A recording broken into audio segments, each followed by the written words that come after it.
Ancora a cronaca, i carabinieri di Chioggia indagano su un episodio dai contorni poco chiari. Avvenuto ieri sera, intorno alle 19:30, un 32enne del posto si è recato al pronto soccorso dell'ospedale per farsi curare una profonda ferita al volto procurata con un coltello oppure con comunque un oggetto appuntito. Il ragazzo che ha presentato denuncia avrebbe detto di essere stato aggredito da uno sconosciuto. Dopo essere stato medicato ha avuto una prognosi di 20 giorni.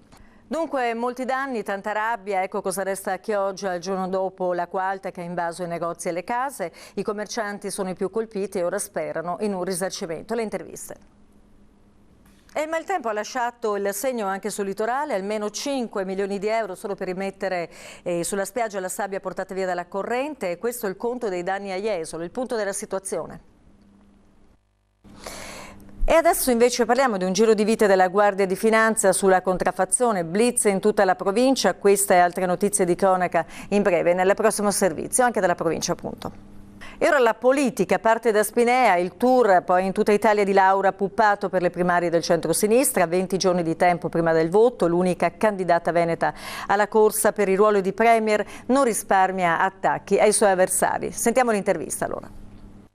Ancora la politica con Venezia, ma solo in caso di città metropolitana allargata. Il sindaco di Scorzè mette alle spalle la richiesta di passaggio sotto la provincia di Treviso e guarda con favore alla nuova ipotesi voluta dai primi cittadini di Venezia e di Padova, Orsoni e Zanonato. Ascoltiamolo.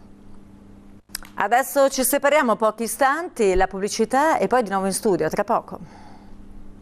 E in serata l'ANAS ha chiuso in via del tutto precauzionale la statale 52 Carnica tra Padola e Valgrande per agevolare le operazioni di monitoraggio dell'alveo del torrente Padola. Il traffico viene deviato in loco sulla vecchia strada comunale. Questa era una notizia di servizio. Poste Italiane chiude gli uffici postali, allora i cittadini vittime del taglio ritirino i loro risparmi. A mali estremi rimedi, a dirlo il capogruppo del PDL in Consiglio regionale Dario Bonda, all'indomani della protesta che ha visto scendere in piazza gli abitanti di Frassenè, a Gordino, in comune di Voltano, dove Poste Italiane ha deciso di chiudere appunto l'ufficio postale. Vediamo un po'. Adesso ci fermiamo pochi istanti perché ci sono le previsioni del tempo, sentiamo appunto le ultime notizie dal meteo e poi di nuovo in studio, tra poco. Ancora un ben ritrovati a tutti i telespettatori, dunque lo abbiamo sentito anche nel nostro sommario, la crisi non ferma l'ampliamento della discarica di Ansogne, è proprio in tempi così difficili che bisogna risparmiare, assicura il presidente del Consorzio Industriali Protezione Ambiente. Per saperne un po' di più vediamo il servizio di apertura. E ora torniamo a parlare dell'autunno caldo tra Longarone e Zoldo, non per l'arrivo dell'estate di San Martino, ma per la guerra del gelato. Ne abbiamo parlato anche in 2 edizioni scorse. I sindaci di Longarone e Forno parlano di occasione di promozione del territorio. Li abbiamo intervistati, dunque sentiamoli. Anche se non è più tanto stagione, però ci fa venire voglia di gelato questa immagine. Tra le Dolomiti sta sempre più prendendo piede il trekking a cavallo, un modo per unire turismo e amore per gli animali, e proprio a questi quadrupedi è dedicata la 114esima edizione di Fiera Cavalli, inaugurata oggi a Verona. Il settore ippico sente la crisi, ma per politici addetti ai lavori dicono non accetteremo mai di celebrare i suoi funerali. Vediamo le immagini allora. Non ci sono aggiornamenti, l'appuntamento con l'informazione da Belluno è per domani, se lo vorrete. Arrivederci. E chiudiamo per quanto riguarda proprio il capitolo che riguarda gli allagamenti e il maltempo. Stanno meglio i giovani calciatori della Ripa Fenadora, da oggi riprendono gli allenamenti dopo i malori della scorsa settimana, malori che non sono riconducibili all'acqua, nessun problema di potabilità nell'acquedotto che serve Arten. Sentiamo. La Giunta regionale ha approvato oggi la fusione dei comuni di Quero e di Vas. Si tratta del primo caso di fusione in provincia, ma presto potrebbero seguirne altri. Sentite. Abbiamo sentito in apertura di telegiornale che l'emergenza maltempo è rientrata, adesso invece sentiamo più nel dettaglio le informazioni, appunto, le previsioni del tempo. Tra poco in studio. Finisce qua il nostro telegiornale, questa edizione non ci sono aggiornamenti dell'ultimo momento in questa edizione, vi ringrazio per l'attenzione, l'appuntamento è per domani, arrivederci allora.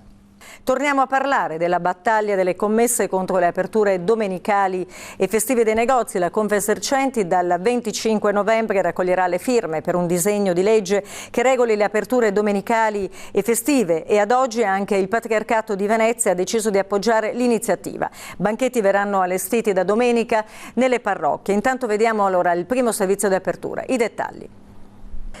Adesso un'altra piccola pausa, invece cerchiamo un po' di sapere come andrà il tempo nelle prossime ore. Tra poco in studio.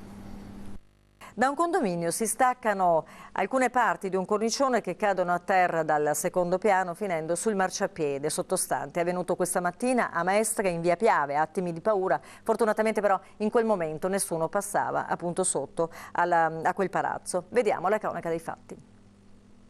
Cortei e sit-in nel mondo della scuola veneziana, nei licei gli studenti cominciano a chiedersi a quale facoltà iscriversi e quali sono le caratteristiche per avere accesso al mondo del lavoro. Allora alcuni ragazzi hanno incontrato per questo degli specialisti della formazione di Confindustria. Sentiamo proprio da loro com'è andato questa sorta di orientamento.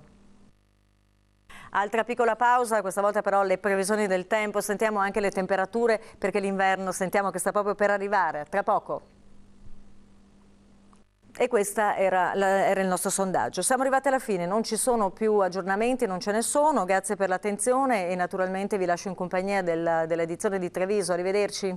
Ed è allarme nel mondo imprenditoriale bellunese per il continuo incremento delle commissioni bancarie. Ora basta, dice il presidente di Confindustria di Belluno Cappellaro, supportato anche dal presidente uscente della Camera di Commercio. Le banche devono guardare anche le potenzialità degli imprenditori, dice Doglioni, mentre analizza il bilancio del suo più che positivo mandato. Tutte le interviste. Ben ritrovati in studio, siamo in chiusura. Prima però di chiudere il nostro telegiornale diamo uno sguardo alla nostra programmazione. Siamo in conclusione di telegiornale, non ci sono davvero altre notizie. È tutto, vi ringrazio per l'attenzione e l'appuntamento con l'informazione da Belluno torna domani. Arrivederci. Ed è contro alla rovescia per il ballottaggio delle primarie del centro-sinistra, assodato il risultato del primo turno, ora si lavora per il prossimo appuntamento con le urne fra inviti e pronostici. Sentiamo. Giovedì c'è il Consiglio Comunale a Pieve di Cadore. Fra le questioni all'ordine del giorno la riaffermazione dell'appartenenza alla magnifica comunità e il mantenimento dell'unità del Cadore alla luce del referendum promosso per dire addio al Veneto preferendo il vicino Friuli. Sentiamo allora con quale spirito si affronta la questione. Sentiamo anche le interviste.